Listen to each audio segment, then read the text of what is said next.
தோன்றின் புகழோடு தோன்றுக அஃதிலர் தோன்றலின் தோன்றாமை நன்று என்ற இக்குறளின் பொருள் என்னவென்றால், ஒருவர் எந்த துறையில் ஈடுபட்டாலும் அத்துறையில் புகழோடு விளங்க வேண்டும் என்பதே.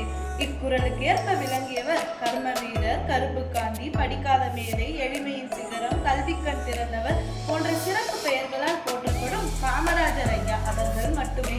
அவர்களை பற்றின ஒரு சில செய்திகளை உங்கள் முன் பகிர்ந்து கொள்ள ஆசைப்படுகிறேன். என் பெயர் லேகாமணி. நான் 11ஆம் வகுப்பு பயில்கிறேன். முதலில் இங்கு கூடியிருக்கும் அனைவருக்கும் என் முத்தான முதற்கண் வணக்கங்கள். கர்ம வீரர் காமராஜர் ஐயா அவர்கள் 1903ஆம் ஆண்டு ஜூலை மாதம் 15ஆம் தேதி விருதுநகரில் பிறந்தார். இவருடைய பெற்றோர்கள் குமாரசாமி நாடார் மற்றும் சிவகாமி அம்மாள் ஆவர். இவர் சிறுவயதாக இருக்கும் போதே தன்னுடைய தந்தையை இழந்துவிட்டார். குடும்ப சூழ்நிலையின் காரணமாக 5ஆம் வகுப்பிலேயே பள்ளி படிப்பை நிறுத்திவிட்டார். பின்னர் 12 வயதில் தன்னுடைய மாமாவின் துணிக்கடையில் உதவியாளராக பணிபுரிந்தார்.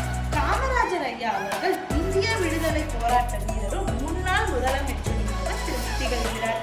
இவர் 1954ஆம் ஆண்டு முதல் 1963ஆம் ஆண்டு வரை கிட்டத்தட்ட 9 ஆண்டு காலம் தமிழகத்தை ஆட்சி செய்துள்ளார்.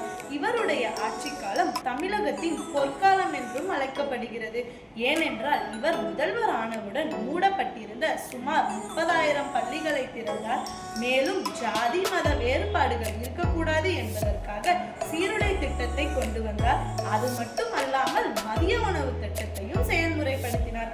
ஒரு முறை காமராஜர் ஐயா அவர்கள் முதல்வராக இருந்த போது தன்னுடைய கட்சி தலைவர் ஒருவர் அவருடைய சொந்த ஊரில் ஒரு திரையரங்கை கட்டியிருந்தார். அந்த திரையரங்கத்தின் திறப்பு விழாவிற்காக அப்போதைய முதல்வரான நம்முடைய காமராஜர் ஐயா அவர்களை அழைத்திருந்தார். அவரும் விழாவிற்கு வருகிறேன் என்று ஒப்புக்கொண்டு விட்டார்.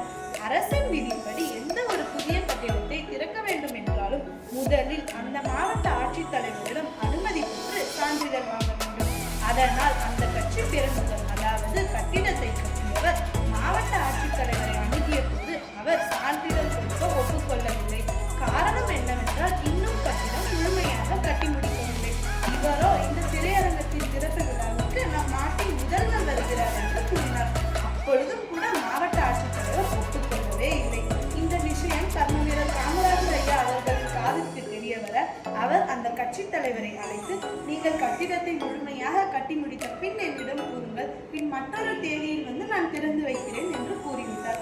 பின் மற்றொரு முறை காமராஜர் ஐயா அவர்கள் அங்கு சென்ற போது அந்த மாவட்ட ஆட்சித்தலைவரின் வீட்டிற்கே சென்று, உங்களை போன்ற நேர்மையான அதிகாரிகள் தான் நம் நாட்டிற்கு தேவை, உங்களை போன்ற நேர்மையான அதிகாரிகள் இருந்தால்தான் தமிழ்நாட்டு மக்கள் அரசின் மீது நம்பிக்கை கொள்வார்கள் என்று அவரை பெருமைப்படுத்தியுள்ளார். இவ்வாறு ஒரு முதலமைச்சர் சாதாரண அரசு அதிகாரியின் வீட்டிற்கு சென்று அவரை பெருமைப்படுத்தியுள்ளார் என்றால் இதுதான் காமராஜர் ஐயா அவர்களின் நற்செயல். இதுவே இவருடைய சிந்தனைகளுக்கும் செயல்களுக்கும் ஒரு சான்றாக விளங்குகிறது. ஒரு கோவில் திறந்தால் இந்து மதத்தினருக்கு மகிழ்ச்சி, ஒரு தேவாலயம் திறந்தால் கிறிஸ்தவ மதத்தினருக்கு மகிழ்ச்சி, ஒரு மசூதி திறந்தால் இஸ்லாமிய மதத்தினருக்கு மகிழ்ச்சி. ஆனால் ஒரு பள்ளிக்கூடம் திறந்தால் அனைத்து மதத்தினருக்கும் மகிழ்ச்சி என்பதை நிரூபித்த காமராஜர் ஐயா அவர்கள் 1975ஆம் ஆண்டு அக்டோபர் மாதம் 2ஆம் தேதி சென்னை மருத்துவமனையில் மாரடைப்பு காரணமாக உயிரிழந்தார். இவர் இவ்வுலகை விட்டு சென்றாலும் இவருடைய பெயரும் புகழும் தமிழ்நாட்டிற்காக இவர் கொண்டு வந்த திட்டங்களும் என்றென்றும் நம் அனைவரது மனதிலும் நிலைத்திருக்கும் என்று கூறி பேச வாய்ப்பளித்த அனைவருக்கும் மீண்டும் ஒரு முறை வணக்கத்தினை தெரிவித்தார்.